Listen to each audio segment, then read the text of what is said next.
Bismillahirrahmanirrahim. Assalamualaikum warahmatullahi wabarakatuh. Perkenalkan, nama saya Dian Setiardi dari Prodi Akuntansi NIM 2403010204445, kelas AK 705, mata kuliah digital auditing 2 dengan dosen mengaku Ibu Yuwanisa Isanavi SCMSAK. Di sini saya akan mempresentasikan hasil tugas ujian akhir semester dengan materi kewajiban hukum. Langsung saja, ada kewajiban hukum. Yang pertama yaitu lingkungan hukum yang berubah. Apabila auditor gagal memberikan jasa atau tidak cermat dalam pelaksanaannya, mereka secara hukum bertanggung jawab kepada klien atas kelalaian dan atau pelanggaran kontrak. Dan dalam situasi tertentu pada pihak selain klien, mereka yang dapat dipengaruhi oleh beberapa faktor seperti: satu, meningkatnya kesadaran memakai laporan keuangan akan tanggung jawab akuntan publik. Dua, kesadaran SEC dalam melindungi kepentingan investor. Tiga, kompleksitas fungsi auditing dan akuntansi akibat pertumbuhan bisnis dan globalisasi. Empat, kecenderungan masyarakat menuntut pihak yang dapat memberikan kompensasi. Lima, pengaruh keputusan pengadilan terhadap akuntan publik dan penggunaan fee kontingen oleh pengacara. 6. Preferensi kantor akuntan publik untuk menyelesaikan sengketa di luar pengadilan. 7. Kesulitan hakim dan juri dalam memahami masalah teknis akuntansi dan auditing. Selanjutnya, membedakan antara kegagalan bisnis, kegagalan audit, dan risiko audit. Di sini, banyak praktisi akuntansi dan hukum yang meyakini bahwa penyebab utama gugatan hukum terhadap kantor akuntan publik adalah kurangnya pemahaman para pengguna laporan keuangan terhadap konsep berikut. Yang pertama, kegagalan bisnis. Kegagalan bisnis terjadi ketika bisnis tidak dapat membayar pinjaman atau memenuhi harapan investor akibat faktor ekonomi, keputusan manajemen buruk, atau persaingan industri. Yang kedua, kegagalan audit terjadi ketika auditor memberikan opini yang salah karena gagal memenuhi standar audit. Dan yang ketiga, risiko audit. Kemungkinan auditor salah menyimpulkan laporan keuangan wajar padahal mengandung salah saji material. Karena audit bergantung pada pengujian dan kecurangan yang sulit dideteksi. Untuk selanjutnya, konsep-konsep hukum yang mempengaruhi kewajiban. Yang pertama, konsep orang bijak. Auditor bukan menjamin laporan keuangan, hanya melaksanakan audit sesuai standar dengan kewajaran tanpa menuntut 100% benar. Yang kedua, kewajiban pihak lain. Tanggung jawab satu pemilik tidak mempengaruhi aset pribadi pemilik lain, kecuali terlibat langsung. Yang ketiga, komunikasi istimewa. Auditor harus mengungkapkan informasi yang dirahasiakan jika diminta pengadilan. Yang keempat, syarat hukum kewajiban akuntansi publik. Kelalaian dan penipuan, kelalaian biasa, kelalaian besar, penipuan konstruktif, penipuan hukum kontrak, itu pelanggaran kontrak, manfaat yang ketiga, dan syarat lain, common law, UU Statuter, kewajiban bersama dan terpisah. Yang kelima, sumber kewajiban hukum. Kewajiban kepada klien, pihak ketiga, atau common law, kewajiban sipil, UU Sekuritas, atau kewajiban kriminal. Selanjutnya, kewajiban pada klien. Tuntutan hukum dari klien terhadap auditor biasanya terjadi karena auditor dianggap lalai mendeteksi pencurian oleh karyawan selama audit. Ketidakmampuan auditor memenuhi standar audit sering dijadikan bukti kelalaian.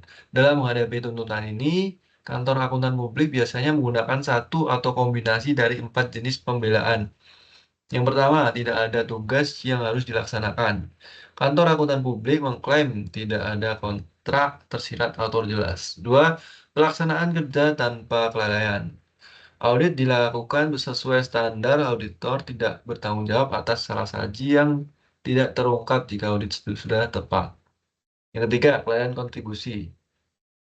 Auditor membela jika tindakan klien menyebabkan kerugian atau menghalangi audit. Dan yang keempat, ketiadaan hubungan sebab akibat. Klien harus membuktikan hubungan jelas antara kelalaian auditor dan kerugian yang dialami. Selanjutnya, kewajiban terhadap pihak ketiga menurut common law. Pihak ketiga di sini meliputi pemegang saham aktual dan calon pemegang saham, pemasok, bankir, dan kreditor lain, karyawan, serta pelanggan. Sama doktrin Ultramares, yaitu kelalaian biasa tidak cukup untuk menuntut auditor oleh pihak ketiga tanpa kontrak langsung kecuali mereka penerima manfaat utama. Kedua, fluorescent users, pengguna yang diperkirakan dapat menuntut auditor dalam banyak situasi karena bergantung pada laporan keuangan.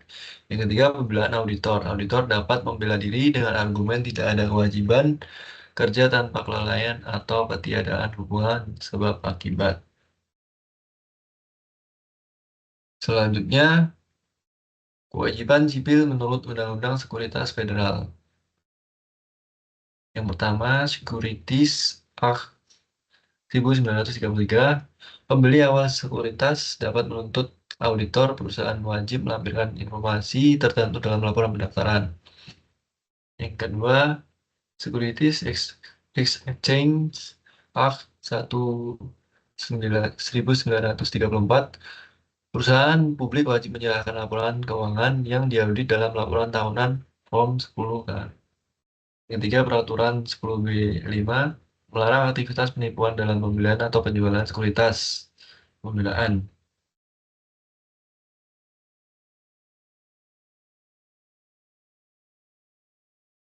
Yang keempat, pembelaan auditor Undang-Undang 1934. Auditor dapat membela diri dengan argumen kerja tanpa kelalaian, tidak ada kewajiban, atau ketiadaan hubungan sebab akibat. Yang kelima, sanksi SEC. SEC dapat memberikan sanksi atau melarang auditor tertentu dalam situasi tertentu. Yang keenam, Foreign Corrupt Practice Act 1977 melarang perusahaan memberi suap kepada pejabat asing untuk keuntungan bisnis. Selanjutnya, kewajiban kriminal. Akuntan publik dapat dimintai pertanggungjawaban secara pidana berdasarkan hukum federal atau negara bagian. Di tingkat negara bagian, undang-undang yang paling sering diterapkan adalah Uniform Securities Act yang memiliki kesamaan dengan beberapa aturan SEC. Selanjutnya, respon profesi terhadap kewajiban hukum, yaitu mencari perlindungan dari proses pengadilan atau litigasi yang tidak terpuji. Kedua, meningkatkan performa auditing agar dapat memenuhi kebutuhan para pemakai dengan lebih baik. Yang ketiga, mendidik para pemakai mengenai batas-batas auditing. Selanjutnya, melindungi akuntan publik individual dan dari kewajiban hukum. Pertama, klien dengan integritas. Evaluasi integritas klien dan tarik diri jika integritas diragukan. Dua, personil kompeten. Mempekerjakan, melatih, dan mengawasi personil dengan baik. Tiga, kepatuhan standar profesi. Pastikan seluruh anggota memahami dan mengikuti standar profesional. Empat, independensi auditor. Pertahankan sikap skeptis dan independen dari kepentingan klien. 5. Pemahaman bisnis klien. Pahami praktik industri dan operasi klien untuk mencegah salah saji. Ini contoh kasus Ultramares Corporation v. Toce 1931.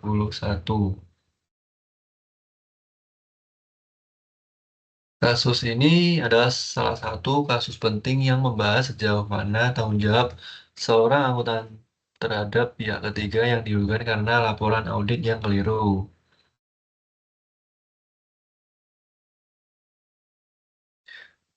Kasus ini terjadi ketika Fred Stein Co. menyewa Toce, Niven Co.